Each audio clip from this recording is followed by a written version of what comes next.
What's up, fellas and ladies? Time for the only wake-up show at 4 p.m. in the true spirit of Barstool, Wake Up Mintzy, joined by host Tate, really the man of the hour, after last night's 99.99 stream from the rooftop of Murphy's outside Wrigley Field. We got our Dude Wipe, fitting day to have Dude Wipes as a sponsor after all the hot dogs eaten last night by this company. But Tate, what's up? How are you?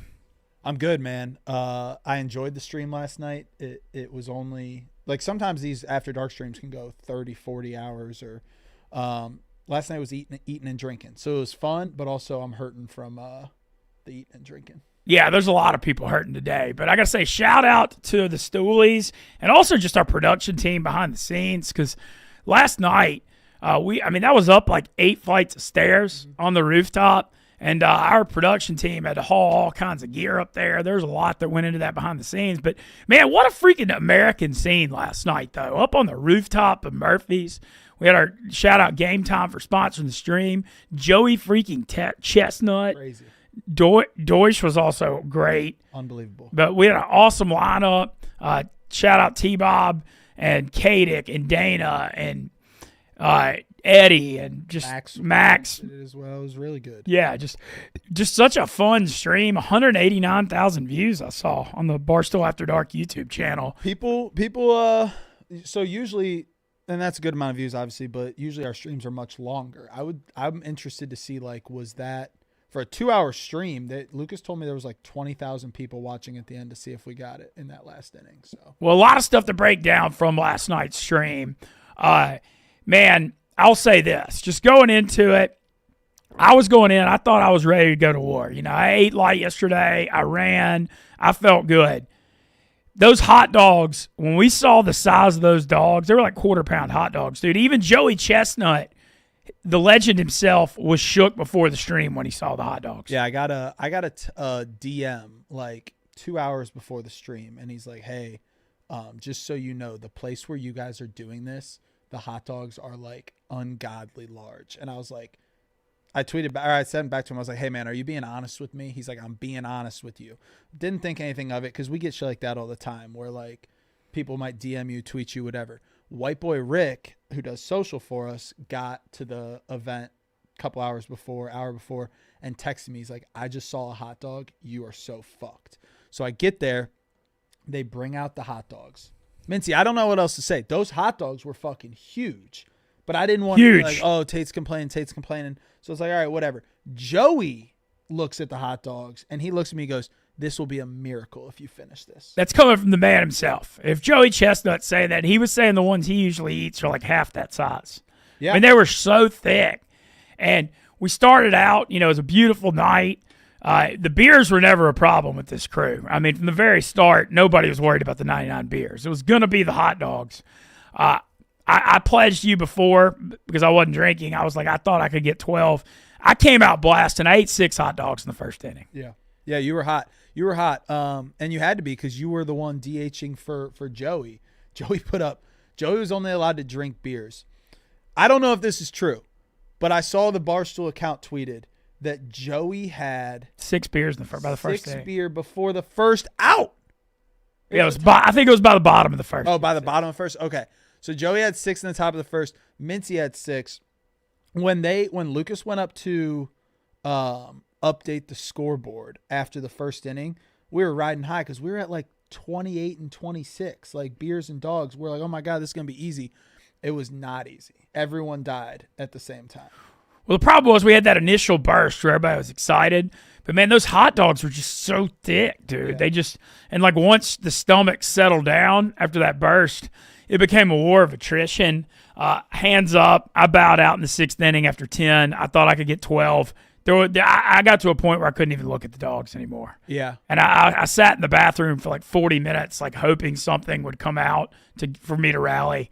It never happened. But a lot of people to shout out did a great job on that stream. The T-Bob A-Bear performance was absolutely epic last night. Incredible. 10 hot dogs, 10 beers. He took a bite of the 11th hot dog and went and threw up his guts out. And so, as is Barstool tradition, the stream not without some controversy. That could have. So the last time we had controversy like that after dark, and it went to the court of the yak, we lost our appeal and found out that we cheated on the it was when me and Beef had to make a putt, a chip, a putt, and a chip in a row. And that ended up, so we had to restart it. It ended up being, I think it was like another 12, 17 hours. Like it literally, when you do a stream every Tuesday and then you find out on Thursday that you have to do another one, it sucked. So I was really nervous coming into today thinking like, is he going to send us to Wrigley at 1 o'clock? Is he going to send us to Guaranteed Rate that they play next Tuesday for the White Sox? But we beat the allegations. Yeah, so to catch people up on what the allegations were, last night, so White Sox Dave was sitting by me at the top of the bleachers, and at the end I had the keto bread out, and he had the end piece of it, and he was like kind of wiping mustard up with it, and he just said, are you done using that bag of bread? And I was. And so I was like, yeah, I'm done. And he just threw it in there.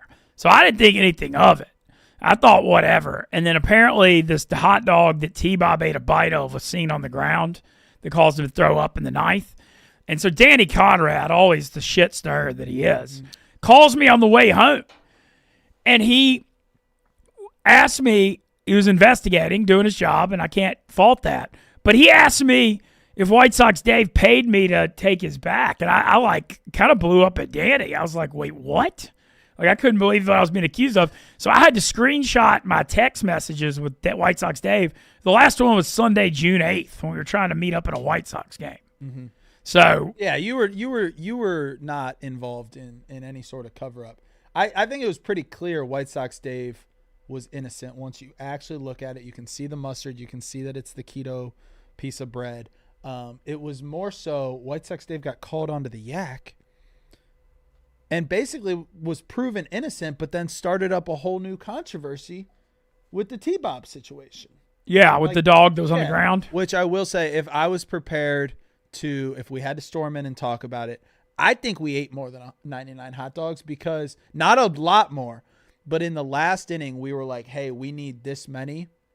People went nuts. We ate it, and I'm pretty sure like we ate like Hannah. I know I ate the end. Hannah Montoya gave me one at the end, and I ate some of that. I know that they were passing out. I think we probably had like 101 hot dogs. So if the T-Bob or Dave White Sox Dave thing was proven, I would really like to recount, because I think we ate more than the hot dogs we needed in the last inning. Well, what I got to say on my end of it was we were at 79 hot dogs at the top of the eighth, and I thought they were cooked. I mean, I was like, there's just no way we can get 20 down. Yeah, that was nerve-wracking. And also the fact that we didn't have the bottom of the ninth was some bullshit, too. Yeah. Well, it also sucked that Matthew Boyd's just such a damn good pitcher this year. He's like 10 straight games with 2 earned runs or less. It felt like the Royals never even batted in the game. Absolutely unbelievable how fast that motherfucker works. He had a couple innings that felt like it was like that. And also, I couldn't even see the game because we were drinking and eating and it was far away. Kyle Tucker stole home. I didn't even know that. The fuck? That's what someone told me. I was like, shit, I didn't even know that. Well, but it was, look, I thought it was awesome stream from everyone.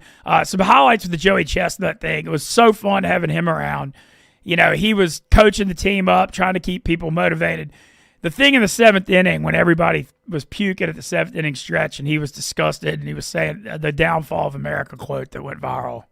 Such a funny clip. Such a funny quote, a clip. People are mad that we puked. That was a rule from the beginning. But no, it was only in the 7th inning stretch. It was only during the 7th inning stretch. I puked. I don't give a fuck. I puked. But Joey just like looking on in disgust, being like, this is the problem with America. Great. He would never puke. No. But those dogs were huge. Those dogs were so huge. Like, I got to a point where I literally, like I said, I couldn't look at them. Yeah. And then there's a bunch of dogs sitting out in the Barstool in the main room right now, and I was just like, I tweeted, it's just way too soon. The only thing I will say, I did think the dogs were good. They were good. So the problem was the other food challenges we've done. The Fat Man sounded fun. That was the worst thing we've done. The Fat Man was, as a member of the Fat Man challenge with Eddie and Tate, that was a lot worse than last night, because that was also 6 hours long, and it was 38. I remember 37 wings, 5 orders of fries, and 11 Pepsi Zeros. Yeah, you were chugging Pepsi.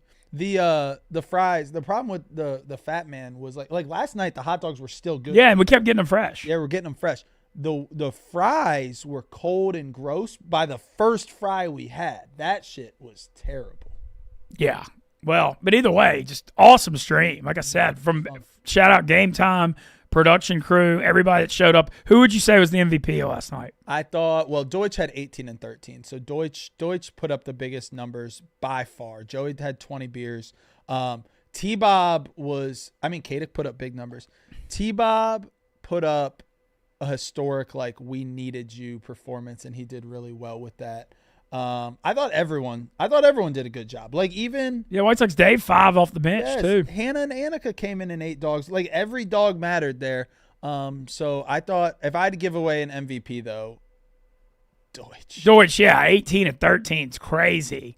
And Joey Chestnut said he's never seen somebody that could out-chug him in beers before till then. And Deutsch, 18 and 13 is insane. I mean, that is insane numbers. But I thought it was electric in the ninth, and everybody was just shoveling them down to try to make it. Mm-hmm. And then I think it was bang, bang, and the Royals got a 2-out hit to give us another. We needed that, but also they got a fucking double play that fucked us the first time. When the first runner got on in the ninth, we're like, all right, cool. Next dude, one pitch, double play. Yeah, but either way, finished it. It was good. 99 challenge. Thanks to all the stories for supporting it. All right, well, I got you here. Tate, we just did a stream with DraftKings, like a live home run boost. Got me in the spirit for football. Yep. How are we feeling? You getting excited? Which team? Well, there's one team that I'm really excited about. There's one team that I could not be less excited. All right, we'll go Ohio State first because the opener against Texas, they're a 3-point favorite on DraftKings. Obviously, Ohio State lost just tons of talent off one of the most talented football rosters I've ever seen last year. But cupboard far from bare, very far from bare. Got two. Maybe you could argue Caleb Downs and Jeremiah Smith are the two best players in America. Yeah. What are you hearing about Julian saying? That's the big question. Well, so first of all, I am hearing that it's absolutely neck and neck. It's not even just for show. Like Lincoln Keenholz has been there an extra year. He's the lefty. I played golf with him the other day. Not like me and him, but we were in the same golf outing, and I met him. He's a big boy. Like, he's strong. He won the golf outing. He just won the Ohio State, like, celebrity home run derby the other day. He's a motherfucking athlete. Julian Sayin, on the other hand, is not very big. Okay. He's, like, I've seen him in person, and he is, if you looked at a picture of him, he doesn't necessarily pass the size test, but what I hear is he has a chance to have the best arm and the quickest release that Ohio State's had in a really wow. Time. Whoever our quarterback is going to walk in with the best receiver room in the country. Max Clare, our tight end. I'm telling you, what's the tight end award? He's winning that shit this year. The what's it called? I know what it is. Is it Nagurski? I think so, because the Blitnikoff's receiver. He is going to be something. So I'm hearing we might play a lot of 3 tight ends. Our 2 blocking tight ends are great, but this Max Clare guy from Purdue is going to be our biggest pickup. Our offense is going to be fine. Our quarterback's going to be fine. The thing our offensive line brings back a lot. We're going to be fine. Running backs are all new, but we're going to be fine. Defensive backs will be the best. We're losing Jim Knowles too. Jim Knowles, fuck him. The problem's going to be defensive line, and you have to win. Like, we lost all 4 starters on the defensive line. So we're breaking in new dudes. We brought in a transfer from North Carolina who should help us, but new defensive ends, new interior defensive line. Texas is going to be a big test in week 1. Yeah, very big. And Arch Manning, who started a couple games last year. Are you trying to make week 1 in Columbus? I think so. Week 1 I want to go to, but shout out Big Noon, but it is going to be like 90 degrees, like noon, August 29th or whatever. Penn State is a home game this year. Jim Knowles, I wouldn't miss that for the world. They come to Illinois. Oh, wow. That's going to be a big game. And they also go to Madison, which I want to go to. So, all right. And I am going to Washington. They play out on the West Coast. That'll be fun. I won. I do. Hope we can be out on one of the boats. That's what the plan is. So, have you been there before? No, but I've heard it's awesome. Sweet. I heard it's sweet. Hell yeah. How's Ole Miss supposed to be? Man, I think it would be good. Like, the thing with the Rebels this year coming in, last year was the all-in year. Obviously didn't make the playoffs, disappointing. Expectations are not the same this year, but there's reasons for a lot of optimism. Austin Simmons, the quarterback, being number 1. He's going to be a sophomore, but man, all accounts I'm hearing, he got thrust into a really tough situation against Georgia, down 7-0 in the rain, and led a touchdown drive last year, converting 2 fourth downs. But, love what I'm seeing out of him. The head of the Grove Collective looked me in the eye and said, this is the deepest receiving corps Ole Miss has ever had. And I looked at him and I was like, I mean, I don't know, man. That A.J. Brown, D.K. Metcalf, Van Jefferson, DeMarcus Lodge one was pretty damn good. But the thing about Ole Miss, you lost like 6 NFL draft picks on defense. You had a top 3 defense in the country last year. Look, there's still a lot of talent, but How'd you miss the playoffs, Mintz? Because we choked that Kentucky game is how we missed it. There's so much talent on that team last year. But I think like 9-3 or 8-4 and top 25 is what's coming. And when you look at it, LSU and Oxford, September 27th is going to decide a lot because you win that game. You going to it? Oh yeah, I never missed the LSU. The LSU Ole Miss game. I've going back to the year 2000. I've been to 22 of the last 25. Holy cow! I don't miss that game. And I'm going to Kentucky week 2, and so those are the 2. Very cool. But I think we're gonna be good. Defense has got to regress though. Top 3 to like top 25 or top 30, I think. So it's going to be on the offense. And then NFL wise, I'm excited about some fantasy football too. Speaking of Ole Miss and Ohio State alums, the Judkins news wasn't the best for Cleveland. That's the second straight year that Ohio State's second-round draft pick has been arrested before training camp. Really? Shout out to the Cleveland Browns. Yeah. Well, the Browns thing, who's going to end up playing quarterback, you think? Well, we have 5 of them. Deshaun Watson's on the PUP list right now. He added that today. It's Kenny Pickett, it's Joe Flacco, and then we drafted Dylan Gabriel and Shadur.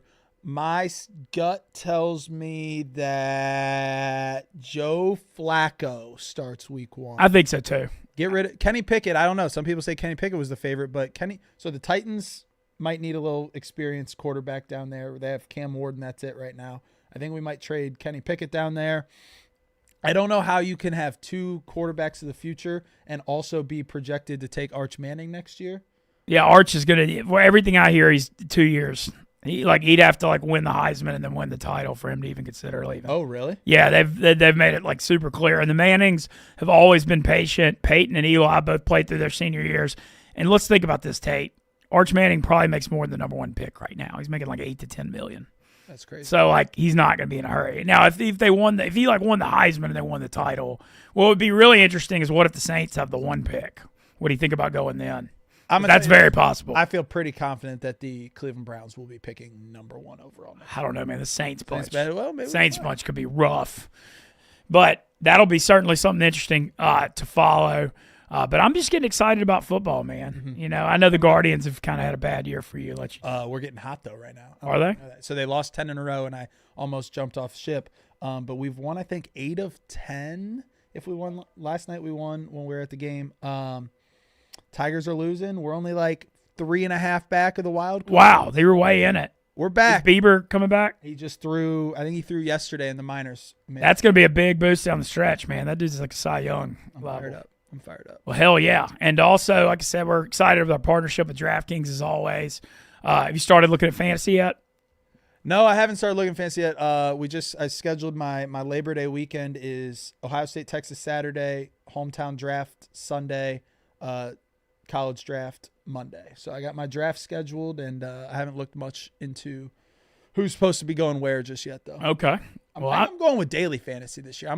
I like season long, but daily fantasy keeps me on. Yeah, and DraftKings, man, we have the partnership with them, so it's elite. Well, I'm excited. You know, as always, a lot of exciting stuff. I know you've been hitting the Barstool Classics a good bit too. Mm-hmm. Those are awesome. You have one coming up, don't you? Yeah. Idaho, man, I can't wait, man. Coeur d'Alene, Idaho. I hear it's one of the most beautiful areas in the country. Hell yeah. I thought about it, man. When else I've never been to that part of the country. Why not? Yeah, definitely. So that'll be fun. And After Dark still rolling. I'm not spoiling anything. No spoilers yet. No spoilers yet. We've spoiled enough on the show. Don't let me hanging, Mintz. We'll see you. We'll see you soon. Yeah. After Dark. We'll see you soon. Sounds good. Well, thanks to Tate for coming by. Thanks for everybody for watching Stool After Dark last night. We're about to be joined by Tyler Moody on here. Anybody that's got fantasy football questions, keep firing them away because Moody and I are getting in the spirit of this thing today. It's really officially time to start getting pumped for some football season. And I know, Moody, you feel it too. How you doing, bud?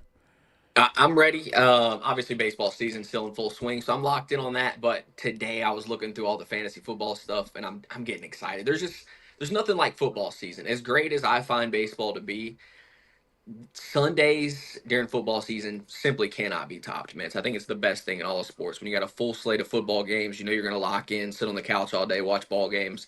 I really don't know that there's any better viewing experience than football, especially when you got bets and fantasy and everything else going on. It's the best. It really is. Yeah, and we actually got the crew back in the gambling cave today. We actually texted you for some picks. We did a DraftKings stream. DraftKings is a fun thing now, promoting their live home run bets, where if you take one, you opt in, you take one with a 20% boost, they just give you another one immediately. And so I ended up taking a few today. I didn't hit any of them, but it was cool. We did bet yes on first inning run and Dodgers Twins, and Shohei went yard, so hit that bet. Well, yeah, I gave you Otani. Then I didn't realize when you said afternoon games, I thought you meant the later games. So I gave you three that are still to be played out. What I gave you: Caminero, Marcus Marcus Simeon. Simeon, and Jose Ramirez. So those are the three that I have tonight on my parlay. That's my bad. I should have listened to you more. And also gave you Otani as well. He did homer, but hopefully those other three will cash for me tonight. Heck yeah, man. Well, super excited. Follow Moody as always for the baseball picks, but I want to talk some fantasy football because I'm getting in the spirit of this thing. And with the season coming, I've been looking at some draft stuff, and no surprise, like Jamar Chase is number one right now. Other top guys are Justin Jefferson, CeeDee Lamb, Bijan Robinson, as well as Saquon Barkley. But going in, do you have any particular leans? I like Saquon. I feel like he's a very safe bet. Obviously, there you can't go wrong in that top five.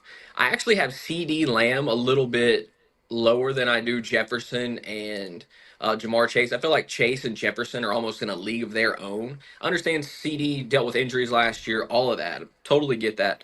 I just think there's another mouth to feed in Dallas now. They're going to try and run the football more this year. Whether or not they succeed in that, we'll see.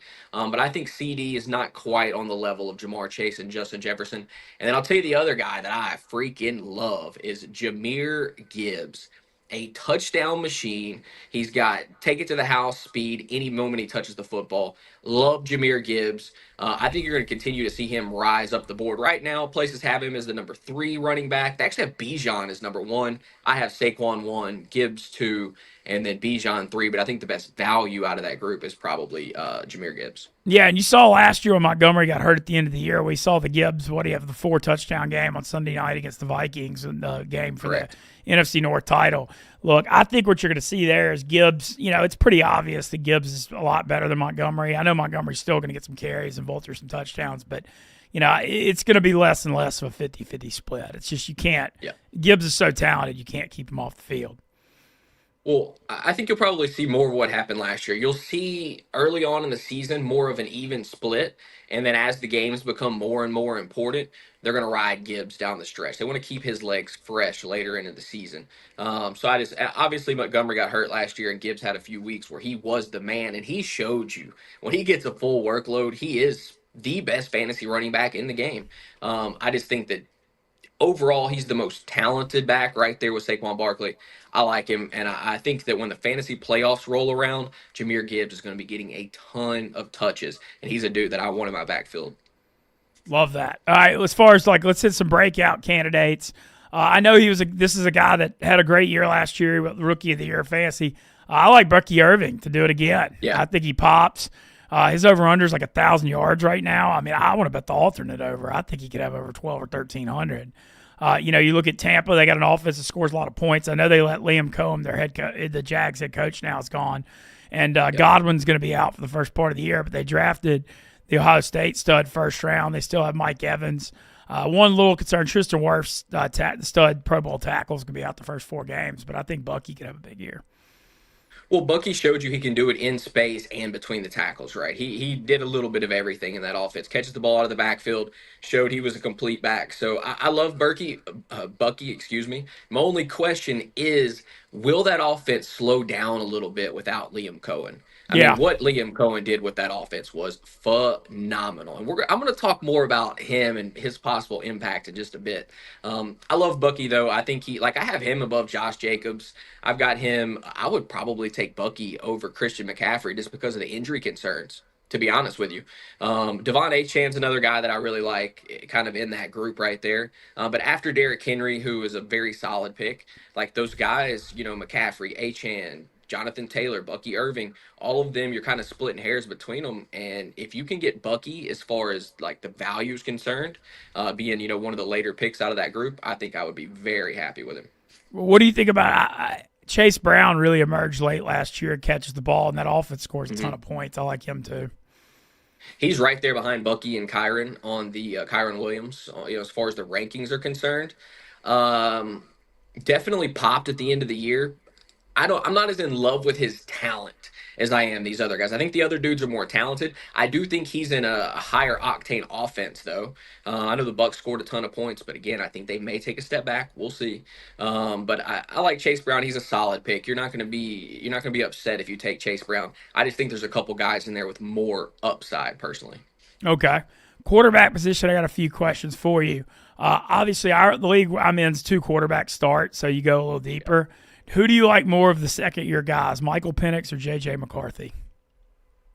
The thing is, we haven't even seen McCarthy. I know, play. but we saw the thing was, though, because of Cousins and Sam Darnold, with that offense, you feel like after what happened with Darnold last year, you almost give McCarthy the benefit of the doubt just because of it. I don't Kevin know. O'Connell. I think I go with Penix. Penix got a cannon. He's not the most accurate guy, but he's got weapons all around him. I like the weapons. Drake London. London was Obviously really going Jonathan off Taylor. late last year with him, like big. Yes, he was. And look, he's going to have a full offseason with Kyle Pitts. I'm not saying Pitts is a superstar by any means, but he did see some targets with Penix in there at quarterback. He actually dropped 2 touchdowns with Penix at quarterback. So I think that's something to keep in mind. But I think that I like Penix just a little bit more. I don't know how much I trust J.J. McCarthy just yet. He is the unknown. I'm probably leaning Penix between those two. But look, I mean, McCarthy's got a ton of weapons around him as well. He's got arguably the number 1 receiver in all of football to throw it up to in Justin Jefferson. So I don't know that you can go wrong on either one of those guys as long as you're not overpaying for either one of those guys. Okay, I got one here that I'm very curious to hear your thoughts on because you always bag on him so much. Can Daniel Jones win this Indy job and be competent? Was it a Giants problem or is it a Daniel Jones problem? It's a good question. Is it a Giants problem or was it a Daniel Jones problem? I hated on him so much I know. when he was in. And I mean, I told from the beginning, I was saying this is not the guy. Like, he's not the dude. But maybe it was a Giants problem. We'll see. I'm obviously not going to be a buyer. There's no chance in hell that after all the crap that I've thrown at Daniel Jones, he's going to end up anywhere near any of my teams. It's not going to happen. I'll take the wait and see approach. And if somebody else hits a home run with Daniel Jones, then tip of the cap to him. Congratulations, you're smarter than I am. But I'm staying away. And here's the thing. They've got decent receivers there. I still don't love their receivers. I know some of them emerged. Pittman, Josh Downs, Alex. Yeah. I don't love them. They're a solid core, but they're not the kind of guy, like, they don't have the kind of weapons around there that I'm just dying to get their quarterback to throw him the football. They're also going to have Jonathan Taylor, who's going to be the focal point of that offense at all times. So look, I'm not necessarily a believer in Daniel Jones. Okay. Quick question on Cam Ward, number 1 pick. Kind of a bad situation in Tennessee, though, in my opinion. I know they do have Calvin Ridley. I mean, Pollard, they got a couple okay guys, but I'm going to be looking at McCarthy or Penix and those guys over Cam Ward. What do you think? Yeah, I think I would be looking at them. I would definitely feel more comfortable with Penix over Cam Ward. Cam Ward's interesting, though, because I think he's going to have a long leash. He's your number 1 pick. We saw him deal with pressure very well in college, right? His ability to elude pressure, make throws under pressure, on the run. Like, he's got the skill set that can deal, I believe, with the NFL pass rush. He's got an absolute cannon as well. I like Cam Ward. I'm just not dying to go get him. He doesn't have massive rushing upside. He's more of a pocket passer, even though he can scramble. But that's not the biggest part of his game by any means. So, he's one of those wait and see guys for me. I'm not. Like I said, if I take a third quarterback, I'm going to be looking at like McCarthy or some other guys that because I feel like Cam Ward being the number 1 overall pick, he's probably going to be overrated in drafts just because of that. Mm-hmm.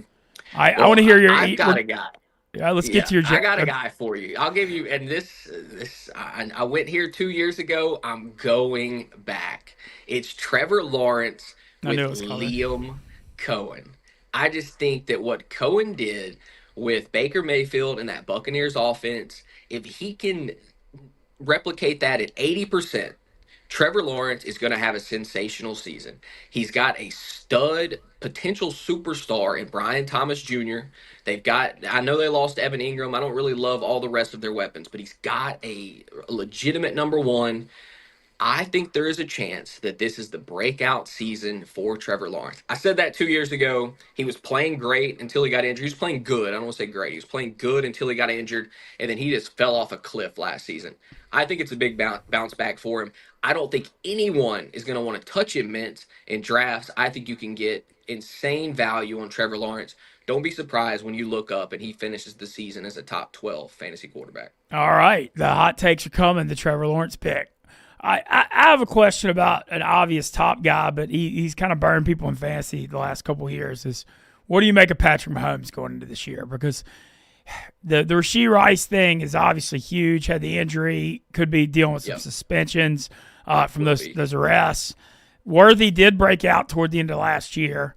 In theory, if Rice is out there with Worthy, you got a dynamic 1-2. Kelsey's more of a role player now, but he's still solid as a tight end. I don't know what you expect out of Hollywood Brown, but, can Mahomes get back into elite fantasy territory, or are we just going to sit back and wait on some of those other guys you mentioned?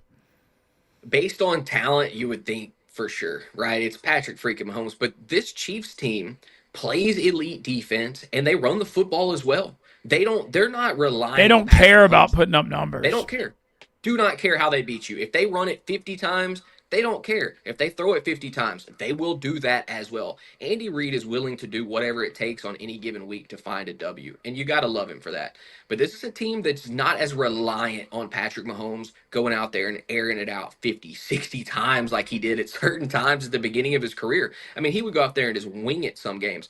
They don't do that as much anymore. Look, here's the problem with Mahomes. He's the biggest name out there. And so there's always going to be someone in your league that's willing to draft him high. You never get him at value. He never falls to you. You're never able to say, oh, I got Mahomes and I stole him in this round. That just never happens. So you have to decide if you're going to be that dude that's going to reach up and grab him, because if you don't, somebody else is going to. Yeah, no, I was curious your take there. All right, last quarterback question. Lamar Jackson or Josh Allen? Who you got ranked higher? 1A, 1B, probably. I think I went Lamar last year, and then Josh ended up obviously winning that. They were splitting hairs last year. Yeah, you can't go wrong. I agree. You really can't go wrong there. I think I slightly lean Allen. I slightly lean Allen. Okay, you lean Lamar. And I've never the reason for me is I feel like Lamar's taken that step forward as a passer. Right? Like, he looked really good last year. Incredibly accurate, took care of the football for the most part. I know it kind of fell apart for him in the playoffs, but during the regular season, Mark Andrews, you can blame Mark Andrews fumbling for that. Fair, but he had a couple of mistakes on his own. But that doesn't impact fantasy whatsoever. As far as regular season fantasy, I think I lean Lamar because his rushing upside is just so massive. And I think Josh Allen's going to throw the football around a little bit more and run it a little less this season. And then do you have Burrow number 3? Yeah, I've got Burrow 3. Burrow was so hot last year, man. It was like insane because they couldn't stop anybody.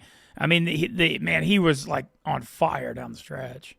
I would say I might have Jaden Daniels 3 because of the rushing upside.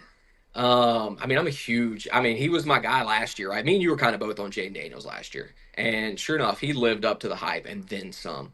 I love Jaden Daniels. I'm going to find a way to get him in leagues if I can. We'll see if it works out.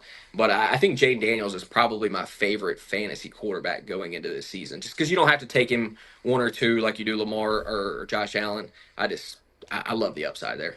Yeah, that added Laramie Tunsil in a first round. Josh Connerly tackles out of Oregon, so the O-line should be a lot better in theory with those 2 tackles. We'll see what Debo gives them. I'm curious on that, if he can give them anything. I've got one more question for you, because I see this in the fantasy community. People are just hyping Drake May. Everybody's saying this is the Drake May season. He's going to break out. He's the fantasy sleeper. Drake May's the guy you need to have an eye on.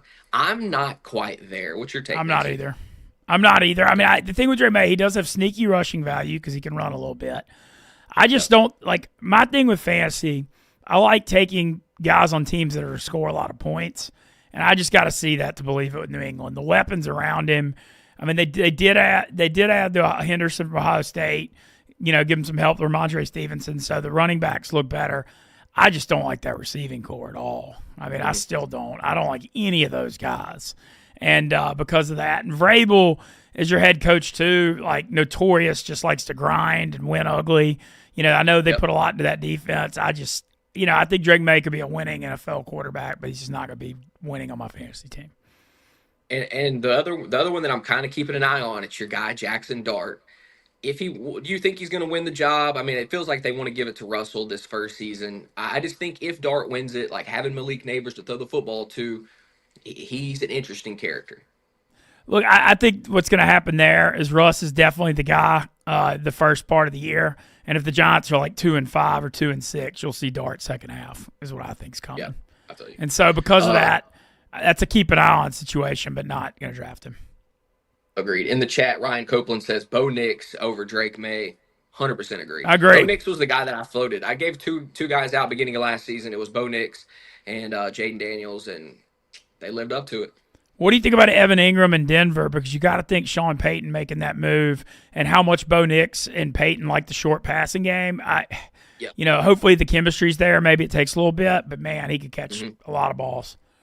You beat me to it. When we get to tight ends, I was going to talk about that. I think it's one of the best additions that any team in the NFL made this season as far as their passing game is concerned. I love it. Absolutely love it. Evan Ingram just needs to stay healthy. He is a walking injury. That is one of the things that is concerning with him. But when he's on the field, I think he's going to be an impact player. I really do. They really need an extra goal line target. That's one of the areas that Denver struggled. They get close to the goal line. They have to settle for field goals at times. Evan Ingram should help that. All right. Wide receiver wise, who we got on the breakout list? Anybody you're looking at? Well, I mean, I do really like Drake London this year. I think Michael Penix, just his ability he's got an absolute cannon. He can beat you down the field. I just want him to be more accurate, which I feel like he will be. I'm sure they've had their hands on him this offseason, refining the mechanics and whatnot. I think Drake London is a dude. Drake London and Brian Thomas, I know they're kind of top 10 receivers. They're two guys that I really like. Brian Thomas Jr. had monster games last year, and he did it with terrible quarterbacks. If Liam Cohen can step in there and get the best out of Trevor Lawrence, I feel like Brian Thomas Jr. could be a top 5 receiver. I really do. No, dude, the stats don't lie. I mean, down the stretch, he certainly was. Some other ones. I mean, a lot of guys look at what do you think Marvin Harrison Jr. in his second year? I'm kind of off it. I think I know he's probably could break out a little more this year, but I don't think he's very fast. No, he's not very fast. And here's the thing: like Kyler wins with his legs. A lot of Kyler's his best plays, are when the play breaks down and he just finds a receiver in the scramble game too. This is not an offense that's living off timing, and Kyler is working through his progressions all the time. Like it kind of breaks down, and that's kind of when it is at its best. So I don't think that bodes well for Marvin Harrison Jr. Obviously, the name is there. He's a guy that probably won't be on my fantasy team unless I get just insane value. Same. I know JSN's going to be rising high on boards after the year he had last year with DK no longer with Seattle. I think he's super talented, but man, him and Geno had a good connection, and I don't know what to think of Darnold there. I'm just such a believer in O'Connell in Minnesota that Darnold's kind of on my probably not going to be on my team list off that career year. In my opinion. Another guy that a lot of people are kind of writing off, but I'm not ready to do it yet. It's Devontae Adams going to. No, I like that too. Yeah, look, me and you are both huge Matthew Stafford believers. I'm not saying this is the same by any means, but I don't feel like Matthew Stafford has had a receiver that is somewhat comparable to Megatron at any point in his career. Devontae Adams is probably the closest thing he's ever going to get. Devontae runs great routes, can catch the ball in the red zone. Stafford is willing to throw it up to his guys. I think Devontae Adams as a number 20 receiver right now, love him. Think that's incredible value. Yeah, I just love the McVay getting the most out of him in that offense because they run a lot of crosses and stuff. And I just think, I like it. I'm curious, how quick they'll have the chemistry because, maybe it takes a few weeks to get going. But I'm big on that. I'm really, really big on him too. I like that. And the guy that he's replacing is someone that I am out on. Cooper Kupp going to Seattle. Done. Wouldn't look, the stuff McVay was saying about him during the season last year, they were trying to trade him. He couldn't separate at all. I mean, I know he's a Washington guy going home, and that's a great story, but done. Yeah, Finito. That's a dude that I'm just flat out not touching whatsoever. You have any deep sleepers or anything that you're looking at? I kind of like Darnell Mooney again for Atlanta with the Penix thing. I just think I believe in Penix. And Mooney was pretty good last year. He's kind of small, so you deal with some injuries, but I like him. I think he's kind of sneaky good. I like J.J. McCarthy. I mean, especially if he's your number 3 quarterback. Look, the Darnold thing last year, no one thought Sam Darnold could play, and he was an MVP candidate till that meltdown in Week 17. I've seen enough out of Kevin O'Connell, and they drafted him first round. They obviously believe in him. I think I give him benefit of the doubt off that. So he's someone I'm looking at there too. A dude that I like a little bit, Ricky Pearsall. Just caught a lot of touchdowns whenever he stepped in San Francisco. Runs good routes. I mean, he's got and he got shot before the season and still came on this late second half. Literally got shot. It's what a great story he is, and he played well. He played really well. I just feel like no more Debo there. It's him, Jennings, and Ayuk. Ayuk kind of lost season last year, but Ayuk, he could bounce back if he's healthy.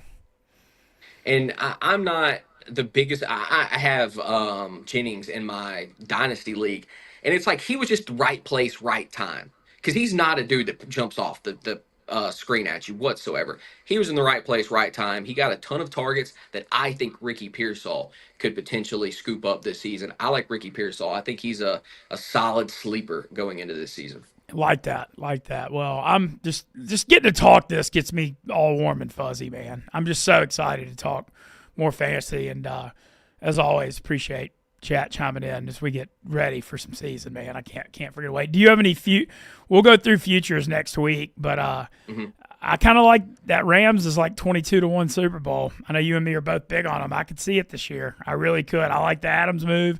If Stafford stays healthy, they were one of the best teams in football down the stretch after that 1-4 start. Just having Jared Verse and Fisk, those rookies, blow up on the D-line. I think this could be Stafford's one last run at the sun here, and I think the NFC is kind of wide open. Well, that division's wide open for sure. I think there's a really good chance they win that division. Their defense has to play the caliber of football that they played at the end of the season if they're going to be a Super Bowl contender. They're the only team to challenge the Eagles in the playoffs. Agreed, but their defense did not look good early. They figured it out throughout the course of the season. If they can replicate that going into this season, I think they're a very, very dangerous team, especially with Matthew Stafford and McVay on the other side offensively. So my question for them is the defense, and can they stop the damn run? I know they did a better job at the end of the season. They were getting gashed at points early on in the year last year. So that's my main concern with the Rams. Okay. Well, this is so fun. Chat Stone Papa Smurf saying I'm not touching Cup. Agreed, and he says Josh Downs is someone that he has as a breakout candidate at receiver. Well, okay, the Indy situation, I think Daniel Jones is going to be the guy. I really do. Okay. I think that just reading between the lines, it seems like the Colts are sick of Richardson's. He doesn't seem like he's all in. I saw him worrying about his rap career this offseason. He can't stay healthy. And the thing is, as long as Richardson's playing quarterback, you can't take any of those receivers. But if Jones is there, Downs is a deep threat, and then Michael Pittman's value comes back because he's still a solid NFL receiver. So if you believe Jones is going to be the guy, which I do, I think there is some value because they still have Shane Steichen calling plays, who is a super good offensive coordinator and head coach. So I don't hate it. I mean, that's like a deep sleeper. Crazy deep PPR sleeper, Jack Besh for the Raiders, the rookie. I just think full point PPR specifically. I think he's going to be the slot guy. Geno, we know, can throw for a lot of empty yards. I think they're going to be bad, and they're also playing in the division that's just murder, so they're probably going to be playing from behind a lot because the Broncos, Chiefs, and Chargers are all going to be good. I think Besh could be like like I said, we're talking real deep, but like I think he could be like if he caught 70 or 80 balls, I wouldn't be shocked. He's also saying I'm not touching Kamara. I guess we can talk running backs real quick as we get ready to step out of here. Yeah, Alvin Kamara. I don't know. I'm not touching anything on the Saints thing. Here's the thing. I know Kellen Moore is a really good offensive coordinator and quarterback coach. I still got to see it to believe it on this Tyler Shuck thing or Rattler. I'm going in with no expectations on both. I'm a Saints fan, but not even I can talk myself into this. And I think can Olave stay healthy with all the injuries he's had? And, Alvin Kamara is still a great player, but, I mean, I just don't see how you're going to get a lot of touchdowns or points out of this offense. I just don't see it. I don't see where they're going to come from. Yeah, couldn't agree more. I'm not touching him. The only person I would consider is Taysom Hill, and I don't know that he's. Well, I don't know what's going on there. He had all those injuries. I mean, he's still on the team, but the one I'd say to keep an eye on, but it's only for daily fantasy more than the whole season, is Rashid Shaheed in the home games. When he's on that dome turf, man, I mean, he's just lightning. So that's the one I'd watch for. Any other running backs? I'll tell you what, I liked Quinshot Judkins. I don't know. Yeah, I did, but not anymore. Yeah, I don't know about him. The other guy, I like Amari and Hampton going to the Chargers. If that's going to be his backfield, look, that's an offense that does run the football. I think he is someone to keep an eye on. It's him and Najee Harris.